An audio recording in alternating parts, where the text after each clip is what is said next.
peut commencer la première image. On va commencer par un moment un peu didactique, parce que nous sommes sur un sujet qui en anglais s'appelle Holocaust et en français s'appelle Shoah.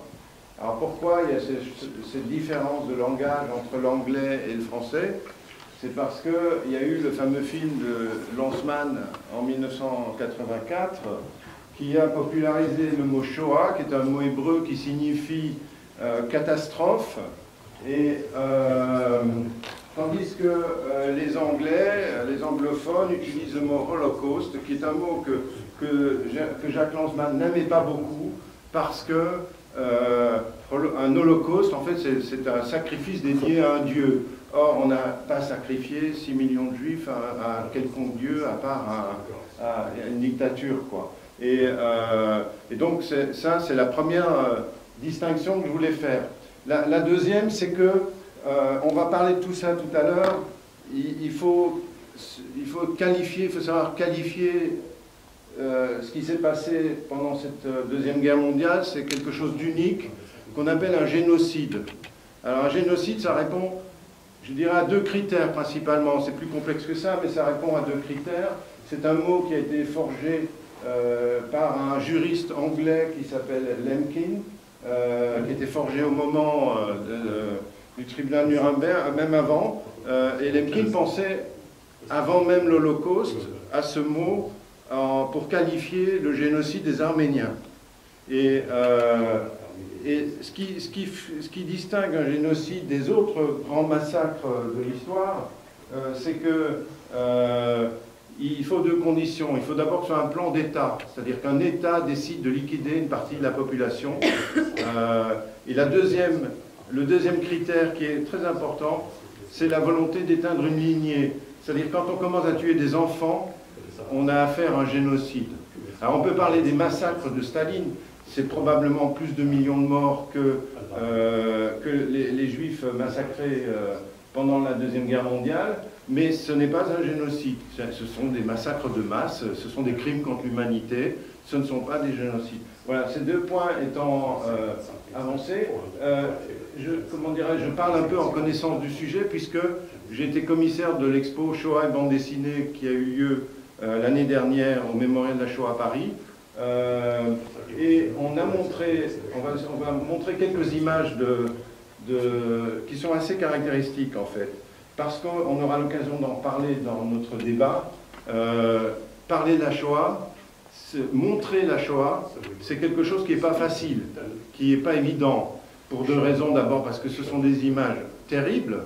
L'autre raison, c'est qu'il n'y avait pas de caméra pour filmer les gens qui se faisaient incinérer dans les fours crématoires. Il n'y a pas eu de caméra, il n'y a pas eu de photo. Et donc, cette représentation va passer par un certain nombre d'usages et de filtres qui vont se fixer, par exemple, sur un certain nombre de clichés. Et ce qui nous intéresse dans le débat qu'on va avoir, c'est comment ces choses-là s'organisent, comment les artistes, en particulier, les prennent en main. Alors, on peut se demander à partir de quand on a représenté la Shoah, et l'Expo de Paris a bien montré qu'en fait, dès le début, le document que vous voyez là, c'est un truc assez incroyable. Ça tient dans une... C'est grand comme la paume d'une main, c'est tout petit. Ça n'avait jamais été publié, sauf depuis 2 ans, à travers un bouquin qu'on avait fait. Donc il s'agit d'une BD, quasi, d'une proto-BD qui s'appelle Mickey au camp de Gurs, et dont l'auteur est Horst Rosenthal. Et Horst Rosenthal est un jeune juif allemand qui a quitté l'Allemagne en 1933 pour venir s'inscrire dans une école d'art à Paris. Il a 17 ans, il n'est pas reçu aux Beaux-Arts, et il va vivre d'expédient jusqu'au moment où, en 1939, pendant la drôle de guerre, on va l'enfermer parce qu'il est allemand. Et ça, c'est une expérience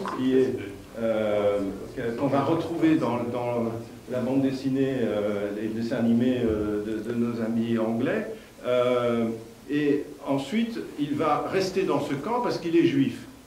Et fin 1942, Vichy, le gouvernement de Vichy va le livrer aux nazis et il finit ses jours à Auschwitz. Il est probablement exécuté en arrivant parce qu'il a un petit défaut au bras gauche. Et il faut savoir qu'à Auschwitz, quand on est un enfant de moins de 13 ans ou un vieillard de plus de 50 ans, ou quelqu'un avec un handicap quelconque, oui, j'ai vu qu'il y avait un petit sourire quand je parlais de vieillard de plus de 50 ans, mais c'est la réalité, c'était immédiatement la chambre à gaz tout de suite. C'est-à-dire que c'est ça la réalité d'Auschwitz. Donc, ce gars-là n'a pas survécu, et on a trouvé ce document dans les archives du mémorial de la Shoah. Et ce qui est intéressant, et on aura l'occasion d'en reparler, c'est qu'on voit qu'on est déjà dans une représentation qui annonce Maus 40 ans plus tard, puisque le personnage qui se décrit lui-même dans un camp de concentration se décrit en souris. Donc il y a déjà une animalisation. Je peux me passer l'image suivante. Cette animalisation, donc ça, juste un peu de publicité clandestine. Ça, c'est le bouquin que nous avons écrit, Joël Kotek et moi, qui raconte la biographie de Horst Rosenthal. On a retrouvé d'autres carnets de ce dessinateur.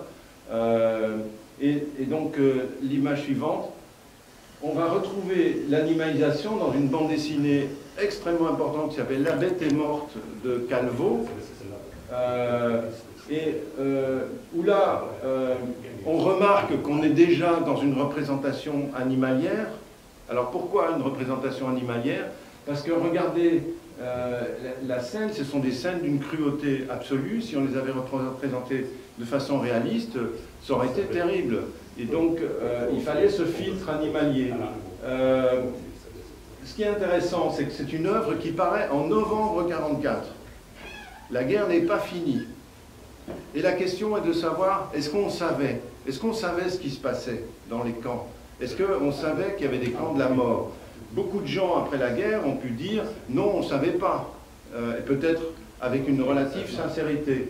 Or, quand on lit cette BD, qui, je vous rappelle, était publiée en novembre 1944, c'est-à-dire que ça a été conçu avant quelques mois auparavant, parce qu'il a fallu le dessiner, l'écrire, etc. On peut lire le texte suivant, La Bête déchaînée. Les hordes du Grand Loup avaient commencé le plus atroce des plans de destruction des races rebelles, donc on parle bien de plans. Et deuxièmement, le texte dit séparant les femmes de leurs époux, les enfants de leur mère, visant ainsi à l'anéantissement total de ces foules inoffensives. Donc les deux qualifications du génocide sont clairement exprimées. Donc on savait. Voilà, ça c'était l'autre point. L'autre point important qui était dans la démonstration principale de cette expo, c'est que vous voyez à droite le signe juif. Il faut savoir que, et on va en reparler avec nos invités, il faut savoir que ce signe-là, dans une bande dessinée, on ne le reverra pas avant 30 ans. C'est-à-dire que le fait juif disparaît complètement du discours de la bande dessinée. Il y a une espèce de grand silence qui va, on aura l'occasion, qui va s'installer pendant 30 ans. On aura l'occasion d'en reparler. L'image suivante. Donc voilà, La Bête est morte. Petite anecdote pour les BD-philes, il y a quelques collectionneurs dans la salle. Sachez que quand l'album est sorti, Walt Disney a écrit à l'éditeur en disant « c'est un scandale, vous m'avez piqué le grand méchant loup des trois petits cochons ». Et donc, à un moment, il y a une discussion et Walt Disney va se rendre compte de la qualité et de l'importance de ce livre et il va y avoir un modus vivendi entre eux, c'est-à-dire que dans toutes les éditions ultérieures de La Bête est morte, on va effacer la truffe qui se trouve sur le nez du loup. Et on distingue, c'est pour les collectionneurs que je dis ça, on distingue la première édition de la seconde parce que la seconde n'a pas de truffe. Et ça, c'est donc la couverture de la première édition. On peut passer à l'image suivante. On en a fini avec Calvo. Juste un petit détour par les comics américains. Certains d'entre vous savent que environ 90% des super-héros que vous connaissez, que ce soit Superman, Batman, les X-Men, les Fantastic Four, Avenger, Hulk, toutes ces BD ont des auteurs juifs. Et donc c'est des gens qui sont concernés au premier rang par ce qui se passe en Europe au moment où ils sont en train de faire leur BD. Et c'est pour ça que dès début 1941, mars 41, on voit Captain America baffer Hitler. Il faut savoir que les États-Unis ne sont pas encore en guerre. Pearl Harbor, c'est décembre 41. Donc ils seront en guerre dans quelques mois, mais les auteurs de BD anticipent ce moment, sauf que le fait juif n'est pas indiqué du tout. C'est-à-dire que pendant 30 ans, on va boxer on va faire la guerre aux nazis, mais on ne saura pas qu'il y a des juifs dans l'histoire. Dans l'image suivante, on a un exemple de comics qui montre comment la Shoah est perçue à l'époque, et de façon complètement fantasmatique. On est dans un récit d'horreur, hein, c'est Tales of the Crypt ou c'est Walking Dead en quelque sorte de l'époque, et on voit, comment dirais-je, un tortionnaire en sorcière avec un chat noir, accompagné d'un japonais évidemment, mais très vite cette sémantique va changer, parce que les Américains se rendent compte que les kids qui sont en train de lire leurs comics là, ils ont 12, 13, 14 ans, dans quelques années, ou dans pas longtemps, parfois dans quelques mois, ils vont être sur le front. Donc si on leur vend la guerre de façon horrifique, ils ne vont pas avoir envie d'y aller. Et c'est pour ça que la sémantique va changer en quelques mois. Image suivante, où la guerre va plus devenir une histoire d'horreur, ça va devenir de la chevalerie. Et on retrouve d'ailleurs beaucoup d'éléments de chevalerie encore aujourd'hui dans les rock fantasy américains. Le Captain America a un bouclier comme les chevaliers, et dans Star Wars, on se bat à l'épée, même si les épées sont des lasers, quoi. Tout ça vient de cette époque-là. L'image suivante, on va faire un saut dans le temps, parce que, en fait, tout ça va évoluer, mais lentement. Il y a deux moments importants. Le premier, c'est 1961, le procès Eichmann. Pourquoi il est important? Parce qu'on avait les témoignages déjà au procès de Nuremberg, sauf qu'ils n'étaient pas médiatisés. Avec le procès Eichmann, l'arrivée de la télévision dans les foyers, ces témoignages vont être médiatisés. Et là, il y a des prises de conscience, c'est-à-dire que ces témoignages-là vont amener des auteurs à raconter cette histoire sous la forme de bande dessinée. Ça va avoir un impact. Un impact qui amène à un deuxième moment culturel important, c'est le film Holocaust, qui est un feuilleton de mini-série avec Meryl Streep, qui date de 1978, et ça va avoir un impact énorme parce que c'est 45% de l'audience américaine à l'époque. C'est-à-dire que presque une personne sur deux aux États-Unis a vu ce feuilleton. Et ça va ouvrir la voie à toute une série de répliques, dont la plus importante est Maus. Il faut savoir que la première fois que Spiegelman parle de la Shoah, c'est dans un petit comics de 3 pages en 1978. À partir de 1980, dans une revue d'avant-garde qui s'appelle Raw, il y a un petit supplément où on va trouver dans chaque numéro un chapitre de Maus, et ces chapitres vont être réunis en volume en 1986, et surtout en 1992, Art Spiegelman va recevoir le Pulitzer Prize, qui normalement n'est donné qu'à des romans, qu'à de la littérature, et ce Pulitzer Prize va promouvoir un genre nouveau qui est le roman graphique, et en même temps tout le discours sur la Shoah. Voilà, je pense que j'ai fini cette partie-là. Tu peux passer l'image suivante. Ah non, j'ai encore un petit détail à vous raconter. Je vous parlais tout à l'heure du fait que le fait juif n'est pas mentionné dans les comics. On en a une démonstration absolument remarquable. Certains d'entre vous qui sont des lecteurs de comics connaissent Magneto, l'ennemi des X-Men.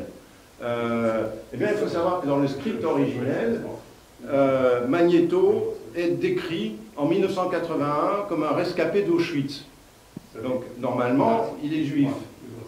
Et d'ailleurs, il explique bien que ses parents ont été traqués, poursuivis, que toute une partie de sa famille a été exterminée, y compris les enfants, etc. Sauf qu'on ne mentionne pas du tout le fait juif, parce que ça ne se fait pas. le public américain n'étant pas majoritairement juif, on ne va pas singulariser une population, on ne va pas trop cibler. En revanche, quand le film, l'image suivante, quand le film va sortir en 2001, là, au contraire, on va bien montrer qu'on est à Auschwitz, et on va voir Magneto qui arrache les grilles d'Auschwitz par ses super pouvoirs. Et chacun des personnages a une étoile sur sa tunique, et d'ailleurs, c'est le seul élément qui est en couleur dans la séquence. Donc on voit bien qu'il s'est passé quelque chose, et on aura l'occasion d'en reparler avec nos invités, il s'est passé quelque chose entre 1978 et 2000 qui fait qu'on va davantage parler de la Shoah. Image suivante. Oui, dernière petite notation, il faut savoir que il n'y a pas que la Shoah, il n'y a pas que le génocide juif qui est représenté dans la bande dessinée. Deogracias de Stassen, qui est décrit par les Tutsis comme le Mauss des Juifs, va sortir 6 ans après le génocide au Rwanda, alors qu'on a mis 30 ans pour le génocide juif, mais l'image suivante, on va mettre presque 100 ans pour le génocide arménien. Il y a un chapitre dans le catalogue de l'expo que j'ai faite qui s'intitule « Qui se soucie des Arméniens ?» C'est une citation d'Adolf Hitler. Parce qu'à un moment, au moment où ils établissent le plan d'extermination des Juifs d'Europe, il y a un mec dans le tas qui dit à Hitler « Mais vous ne croyez pas que c'est un peu gros comme ça de liquider des millions de personnes, même discrètement ?» Et l'autre répond « Qui se soucie des Arméniens ? On a liquidé 1 million d'Arméniens en 1919, entre 1915 et 1919. Qui en parle? Personne. » Et en fait, ce sujet, ce silence, aujourd'hui, a fait la place à un discours de plus en plus représentatif. Image suivante, je pense que là, c'est un autre exemple, Varto de Goran Afrikian, sur le génocide arménien. Ce sont des très belles œuvres, il faut les lire. Et puis, image suivante, je crois qu'on arrive à nos invités. Ah non, je voulais encore parler, il y a d'autres populations évidemment, mais là on ne parle pas de génocide, qui, bien qu'on pourrait les qualifier, qui sont touchés. Il y a les gypsies, les bohémiens, je ne sais plus comment on dit en français, les gens du voyage, voilà, c'est ça le terme à utiliser. Il faut savoir que les gens du voyage sont restés dans les camps de concentration jusqu'en 1946, en France, parce qu'on ne savait pas quoi en faire. Et ce n'est qu'à partir, donc, bien après la guerre, bien après la libération, ils sont encore restés dans les camps. Alors, il y a d'autres exemples, image suivante, il y a des bandes dessinées qui parlent du cas des homosexuels, image suivante. Et voilà, donc, encore un peu de publicité clandestine, vous trouvez le catalogue dans la librairie de la médiathèque. Maintenant, on peut passer à nos invités. Alors, je vais commencer par l'image suivante. Je vais commencer par Fanny Michaelis. Alors, bonjour Fanny. Bonjour. Fanny, votre album se trouve dans l'expo Shoah et bande dessinée. Alors, on n'a pas l'impression, comme ça, en abordant, que ça parle de la Shoah. Qu'est-ce qui vous a amené à faire ce livre et pourquoi ce titre, Le lait noir? Alors déjà, le titre, il est venu vraiment à la fin. C'est-à-dire que j'ai écrit et dessiné le livre avant voilà, le titre. Tout le monde entend bien? Oui. Ça va? J'ai entendu non. Okay. Je vais parler plus fort. J'ai conçu le livre avant de trouver le titre. Le titre au départ, avec lequel j'ai avancé dans l'écriture du livre, était Fugue. Et vous verrez comment finalement de Fugue on est arrivé au lait noir. En fait, il se trouve que à la fin de l'écriture du livre, j'ai fait lire le manuscrit à une amie très proche qui m'a dit « mais c'est drôle, ton livre dans ses motifs, dans les dessins comme dans l'écriture, me fait beaucoup penser au poème Fugue de mort de Paul Celan, qui est un poème très répétitif où il est question de chiens noirs, de fumée, et qui en fait est une sorte de témoignage poétique de son incarcération dans les camps de la mort. Et effectivement, moi je ne connaissais pas le poème, ou en tout cas je l'avais oublié. En le lisant, il m'est apparu comme extrêmement puissant dans les connexions qu'il pouvait y avoir avec certains éléments graphiques qui étaient présents dans le livre. Et cette question du lait noir, en fait, qui est un motif qui est employé dans le texte, le lait noir décrit ces fumées qui sortent des cheminées. Et voilà. Et en fait, comme il est question dans mon livre, en fait, le livre, j'ai commencé à l'écrire sous l'impulsion d'une sorte de volonté d'hommage, mais qui n'en est pas vraiment un. Mais en fait, c'est l'histoire. Je suis partie de l'histoire de mon grand-père, qui était juif allemand, qui est né à Berlin en 1920 et qui a quitté l'Allemagne assez précipitamment en 1936. Et pour commencer un périple à travers l'Europe en guerre, et qui finalement a été incarcéré par le gouvernement de Vichy dans un camp de travailleurs en Algérie. Donc comme ça, une histoire à la fois singulière et commune quand on explore un peu les différents parcours de la communauté juive pendant ce temps de guerre. Et donc ce lait noir, le lait noir, tout d'un coup il m'est apparu que c'était quelque chose qui parlait d'un héritage, cet héritage donc, transmis par ma famille, enfin l'histoire de ce jeune homme qui était mon grand-père, et en même temps de la tonalité graphique de cet héritage, c'est-à-dire le lait c'est ce qu'on donne à son enfant, c'est le lien avec le passé, en même temps avec la mère, avec le vivant, avec quelque chose de pur, et en même temps cette teinte noire comme ça qui vient donner de l'ambiguïté, voilà, me paraissait une image forte. Alors, c'est un gros roman graphique, hein, il y a beaucoup de dessins, on voit d'ailleurs derrière des exemples, on peut tourner à l'image suivante par exemple. Alors, il y a quelque chose de très graphique, beaucoup de silence. Moi, ça me fait un peu penser à Franz Mazret, là, des artistes comme ça, dont les images sont très esthétiques, très fortes, très peu de texte, et en même temps, il y a une grande force émotionnelle. Comment tu as composé comment tu as décidé de structurer ton récit? C'est-à-dire pourquoi 2 cases par page? Est-ce que tu as fait un storyboard complet? Comment ça s'est passé? Alors déjà, moi j'avançais avec une architecture réelle, en fait, c'est-à-dire que j'avais comme ça cette trame, cette histoire de mon grand-père. J'avais un point de départ, je savais à quel moment il avait quitté l'Allemagne, je savais à peu près à quel moment il était arrivé en France, les allers-retours, je savais le moment d'enfermement en Algérie, je savais la libération, je savais tous ces trajets. Il y avait comme ça une géographie donnée par le réel qui quelque part pouvait structurer un scénario.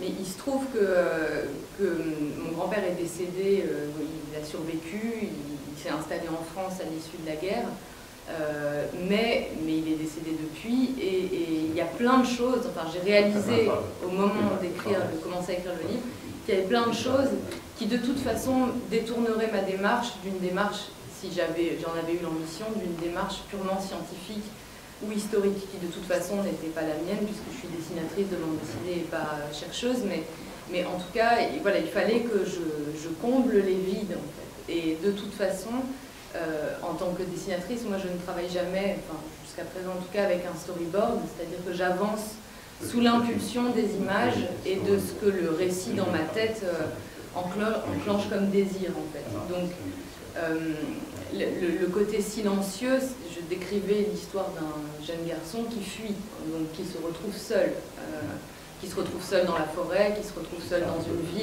qui se retrouve seul dans un camp. Donc de toute façon, j'avais écrit beaucoup, et puis à la fin, au moment de donner le manuscrit à l'éditeur, en fait j'ai enlevé la moitié du texte. Et il est resté assez peu de choses, qui en fait effectivement un livre assez mutique, mais du coup les images, c'est vrai, je pense, prennent le relais, et c'est bien aussi le médium de la bande dessinée qui permet ça, le relais des mots, c'est-à-dire qu'on est à la fois, on peut se permettre d'écrire, on est dans un genre littéraire, et en même temps les images parlent. Et c'est extrêmement rassurant, d'autant plus qu'on raconte une histoire, en l'occurrence cette histoire de mon grand-père, où il y a énormément de trous de mémoire, quoi. Il y a comme ça l'idée, et je pense que c'est l'idée un peu traumatique pour les générations que nous sommes, de quelque chose qui est perdu. Donc je dis ça avec un peu d'émotion, mais franchement, il y a une rescapée qui vient de décéder il y a peu de temps, enfin Marceline Loridan-Evans ou Ida Grinspan, qui sont les derniers témoins en fait de cette histoire-là. C'est terminé. Donc en fait, il va falloir raconter cette histoire parce que, contrairement aux idées, voilà, à ce qu'on croit, ça peut se répéter, quoi. Alors, ce souvenir tourne aussi autour d'images graphiques qui sont quelque part des symboles. Par exemple, dans cette page-là, on reconnaît la fameuse entrée d'Auschwitz. Enfin, il y a des échos comme ça. Comment on manipule les images et comment ces images prennent sens par rapport à un récit? C'est un peu référentiel, on est dans quelque chose de... Il y a un jeu un peu particulier entre le réel, le référentiel et l'émotionnel. Je pense que, enfin moi, pour dessiner le livre, je me suis évidemment beaucoup documentée. Il a fallu quand même que j'avais beaucoup d'ignorance en fait historique et aussi documentaire, graphique, etc. Donc j'ai recueilli énormément de photos, énormément de choses pour ne pas être complètement à côté de la plaque et voilà.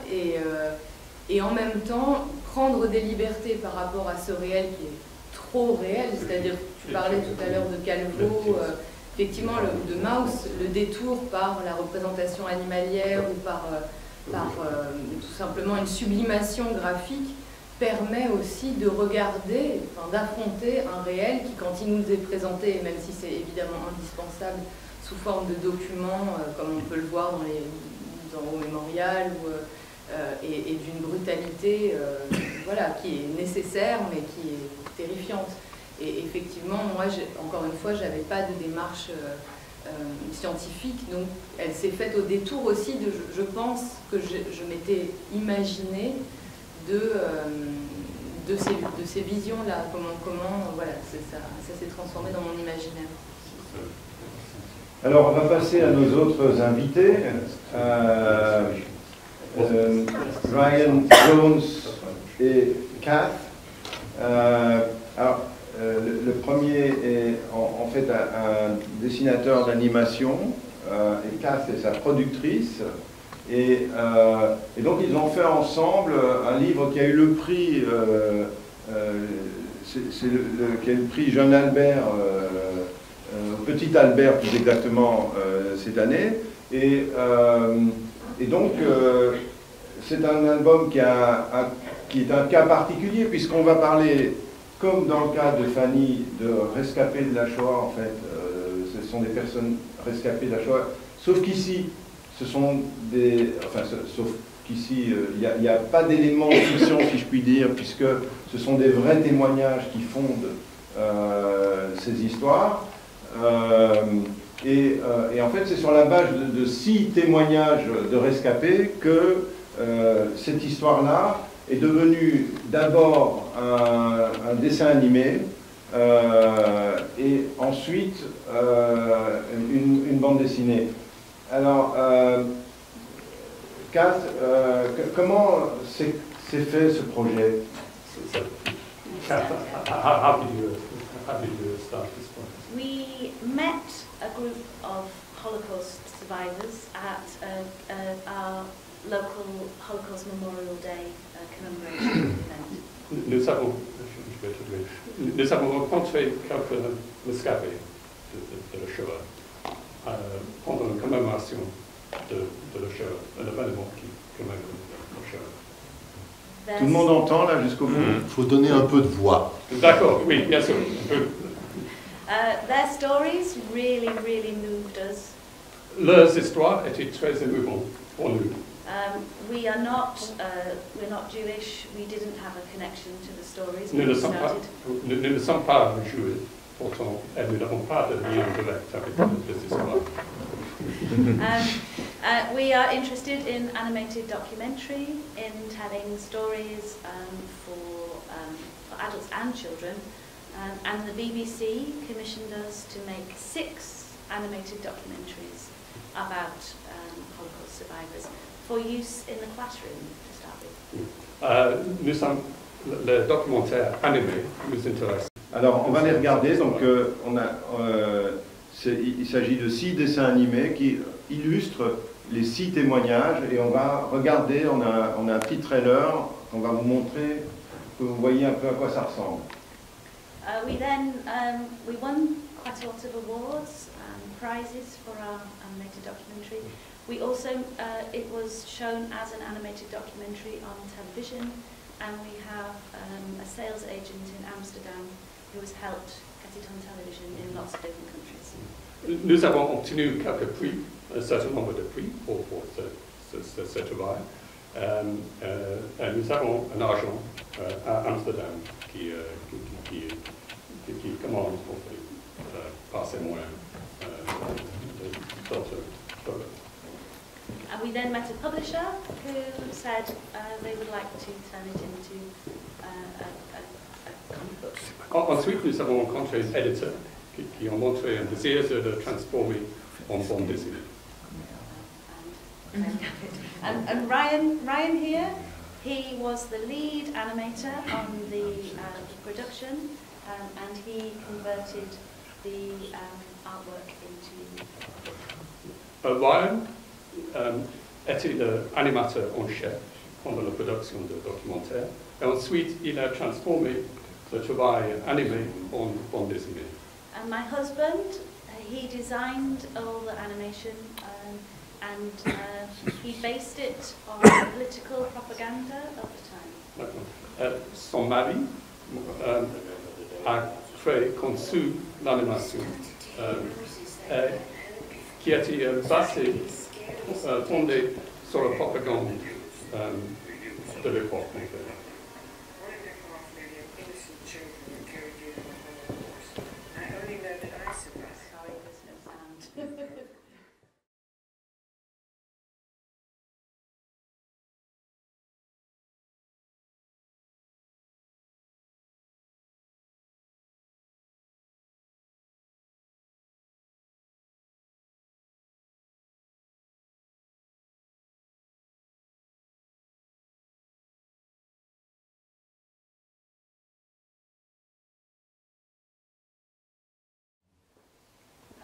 It was important. The Holocaust survivors have no evidence of what happened to them, or memories of their families. They were separated at a very young age from their family, and they have been trying to make sense of what happened to them as adults, what happened to the children as adults. Oui.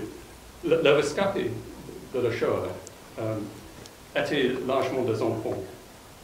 Qui n'ont pas d'autres documents pour montrer ce qui leur est arrivé. C'était nécessaire to recreate so as adults they have researched and intellectualized what has happened to them as children, trauma, childhood. C'était par la suite, en tant qu'adultes, qu'ils se sont documentés. Et ils ont fait ces recherches pour voir pour cerner ce qui s'est passé, ce qui leur est arrivé en tant qu'enfant. Souvent, ce qui se passe quand les témoins parlent, on est souvent confronté à deux écueils. Le premier, c'est l'écueil de la mémoire. C'est que plus le temps passe, plus les témoins oublient ce qu'ils ont vécu, et plus ils ont un peu tendance à avoir une mémoire qui est polluée par les documentaires qu'ils ont vus, par d'autres témoignages éventuellement de leurs co-détenus.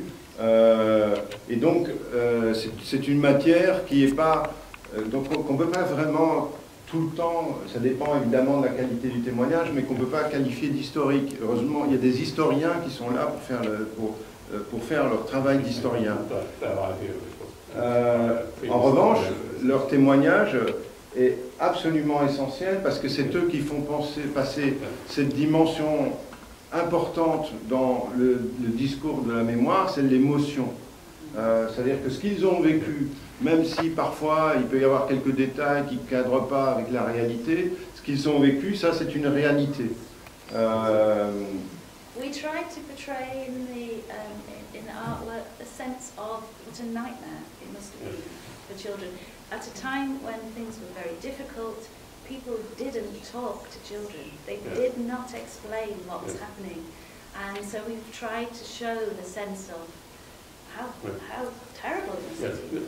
Nous avons essayé de montrer l'aspect cauchemardesque de l'expérience de ces enfants qui étaient isolés en tant qu'enfants,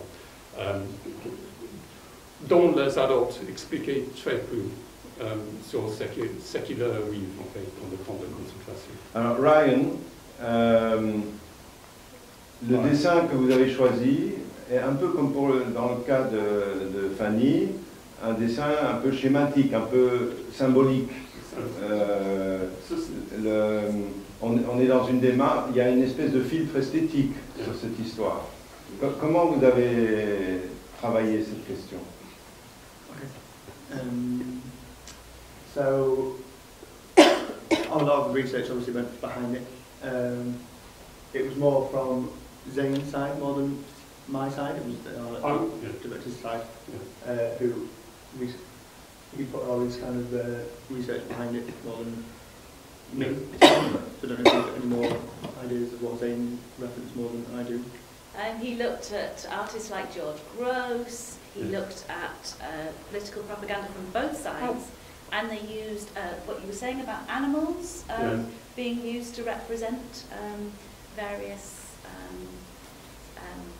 things of tyranny and horror.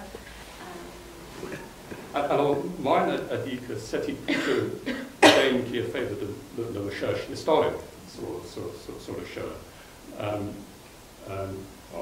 Ensuite, you said George Grosz, ils se sont inspirés des artistes comme George Grosz. Aussi une démarche animalistique, une animalisation. Animalière. Oui. Il faut le féliciter, c'est pas facile ce qu'il est en train de faire. En général, entre lui dans ce sens, en plus. Oui, c'est vrai. Oui, merci. Fanny,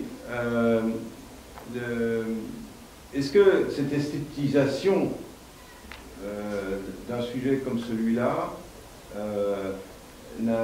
comment dirais-je, ne provoque pas une espèce comment dirais-je, soit de phénomène de séduction, ce qui est une partie de séduction-fascination, soit un enjolivement de quelque chose, pardon, c'est une question un peu, de quelque chose qui est complètement horrible.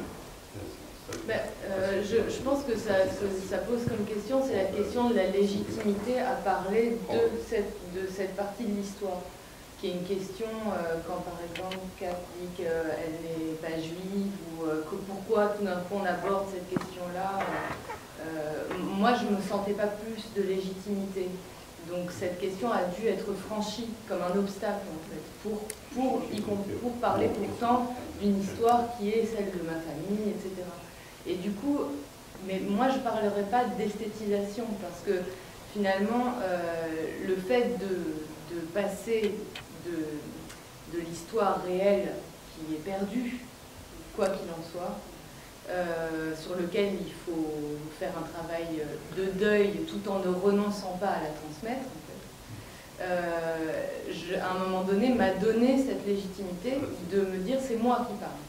Donc je ne crois pas qu'il y ait d'esthétisation, j'assume que le propos soit de toute façon décevant aux yeux d'un réel objectif, quoi. Il n'y a pas d'objectivité, c'est-à-dire c'est une fiction. Et d'ailleurs, dans mon livre, c'est vrai que j'en ai pas parlé tout à l'heure, mais il n'est pas question de juifs ni de nazis. Le mot n'est pas prononcé parce qu'il me semblait d'abord possible de parler de cette histoire sans en faire mention, donc sans l'enfermer dans un passé, chose qui me semblait importante dans la mesure où l'actualité, le monde tel qu'il se déroule sous nos yeux, nous montre bien que tu parlais du génocide rwandais qui n'est quand même pas si lointain. voilà, la question de la traversée de la Il y a les Yézidis Enfin, je veux dire, aujourd'hui en on Irak. n'est pas forcément dans le génocide, mais enfin l'histoire des migrations et des migrations forcées, des persécutions, est une question qui ne fait que se répéter, quoi. Donc ces échos-là voilà, me semblaient importants. Donc, sur la question de l'esthétique, moi je peux dire qu'une chose, c'est que c'est celle qui me semblait la plus juste pour moi, qu'elle semble pas juste à d'autres. Ça c'est voilà. Alors, j'ai une dernière question, parce qu'après, on va passer aux questions de la salle, si vous voulez bien. Est-ce qu'en Angleterre, à Leeds, où vous êtes, on a une perception différente de celle que vous pouvez constater ailleurs en Europe? We are less directly affected because we are removed from the locations where everything happened.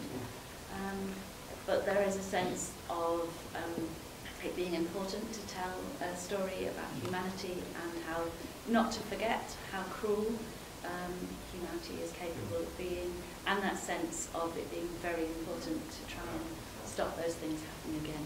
We also make animation about refugees and racism.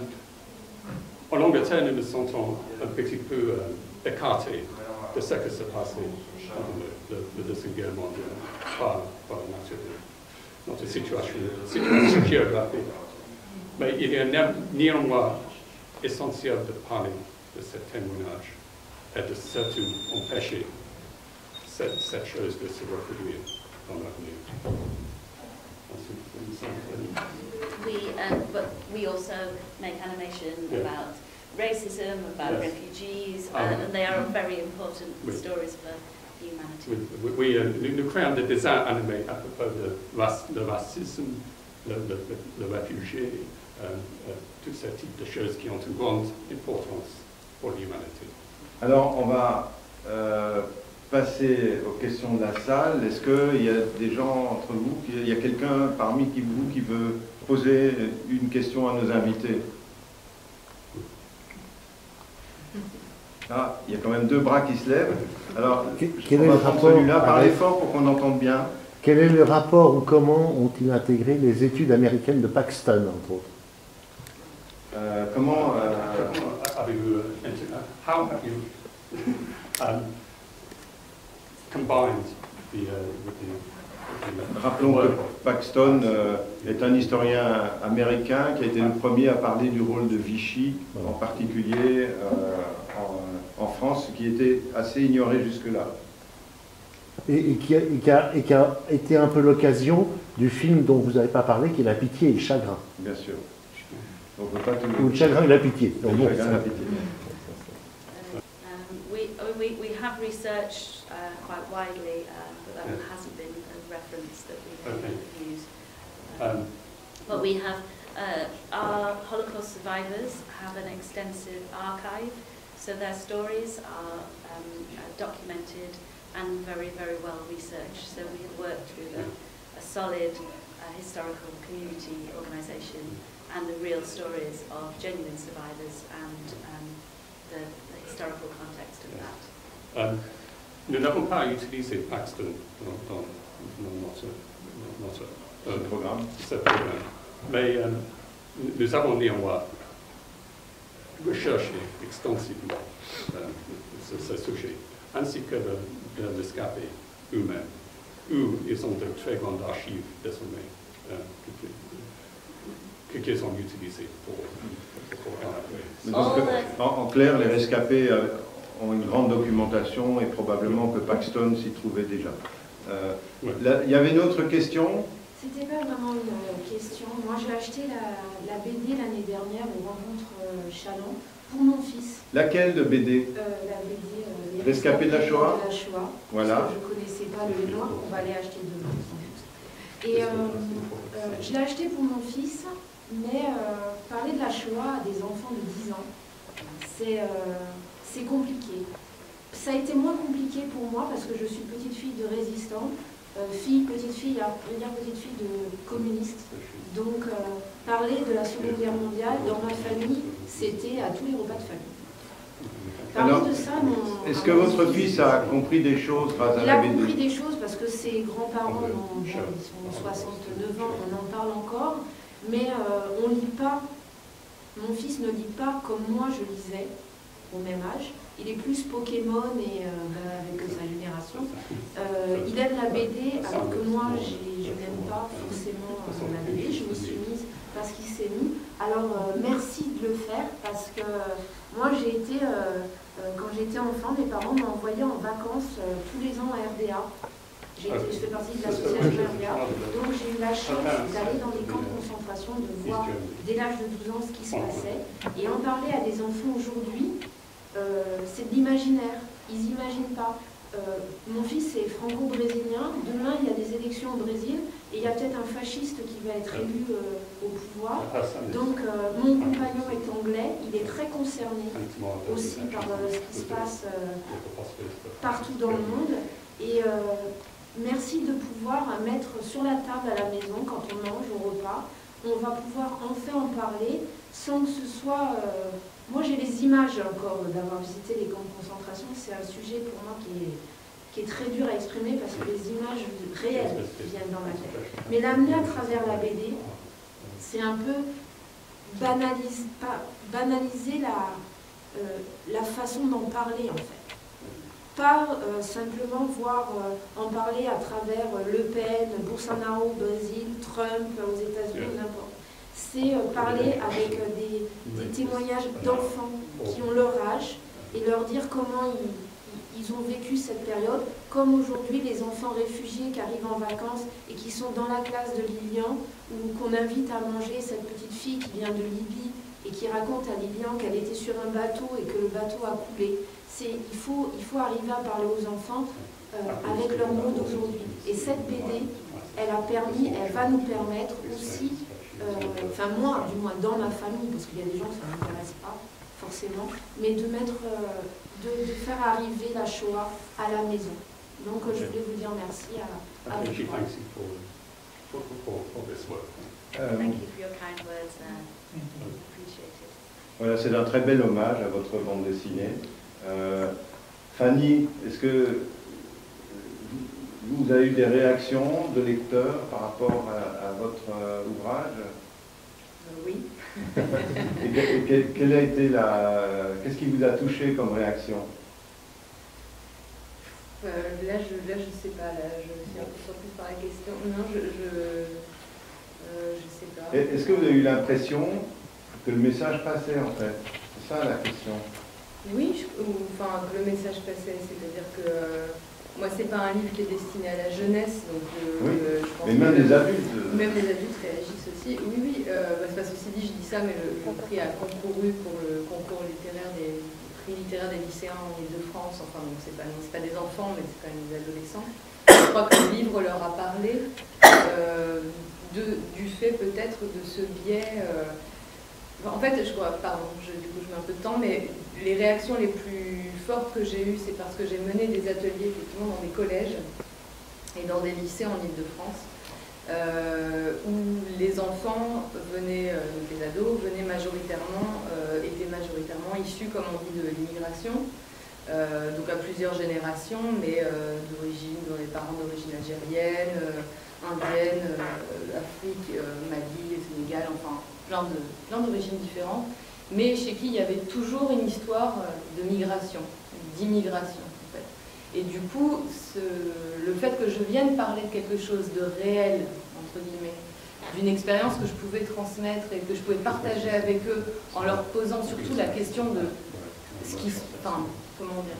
Souvent, c'est des adolescents, c'est ça qui était le plus fort dans ces réactions, qui considèrent inconsciemment qu'ils n'ont pas d'histoire. Voilà. C'est ça, ce à quoi je faisais face. On n'a pas d'histoire.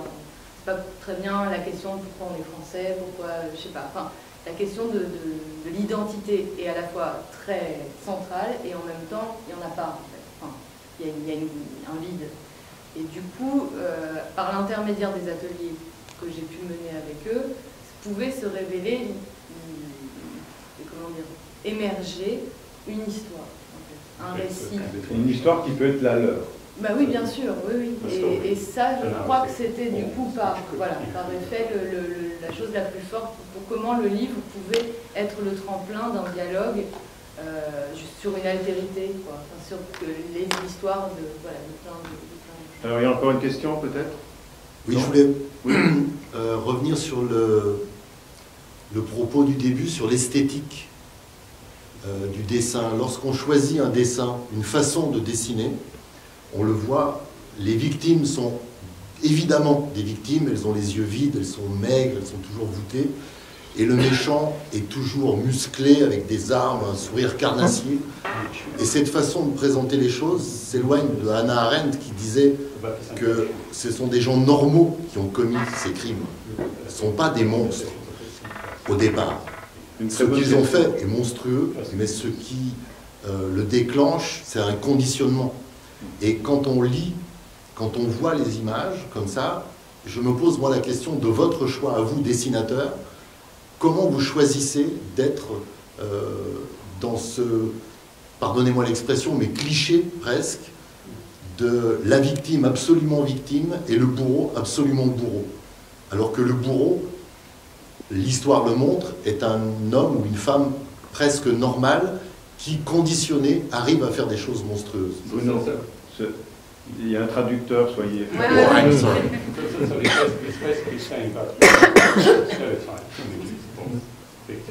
Peut-être, moi je peux commencer à répondre. Oui, vas-y. Déjà, le toujours, je pense que c'est une erreur, parce que, enfin, en tout cas, moi je parle de moi, vous êtes, je n'ai pas de souci, mais mon livre, vous l'avez sans doute pas vu. Non. Voilà, il n'y a pas de victime avec des yeux vides, décharnés, un méchant bourreau. Donc selon qu'on est dans un genre comme le comics, qui est un genre, enfin il faut le rappeler, c'est-à-dire que c'est aussi un genre où il y a un vengeur qui va lui mettre une claque à un grand méchant, et pourquoi pas en fait. Et d'ailleurs Magneto, ce que tu disais au sujet de Magneto, qui est un méchant, mais qui a une histoire traumatique qui va peut-être expliquer justement psychologiquement pourquoi il est devenu un grand méchant alors qu'il était une victime. Montre que les clichés, on joue avec ces clichés-là. Et je n'ai pas lu leur livre, mais je ne sais pas comment ça s'est produit, mais du fait qu'il s'adresse à la jeunesse, a peut-être déclenché certains choix esthétiques. Mais voilà, en tout cas, ce n'est pas toujours le cas. Et moi, je voudrais prolonger la question. Est-ce que le fait que ce soit un dessin animé, on a donc la contrainte des chaînes de télévision, des audiences ciblées, est-ce que ça oblige à aller dans des clichés? Perhaps they're cliches, but we have to simplify the subject for the audience. Our animation was made for young children, and I think that there is some simplification that can be made. These are children. Children are not responsible. The Nazis tried to kill these children and tried to stop the Jewish race from surviving, and our survivors have lived. Comme nos dessins animés sont plutôt orientés vers l'audience d'enfants, c'est sévère et nécessaire de simplifier et utiliser de certains clichés dans la représentation.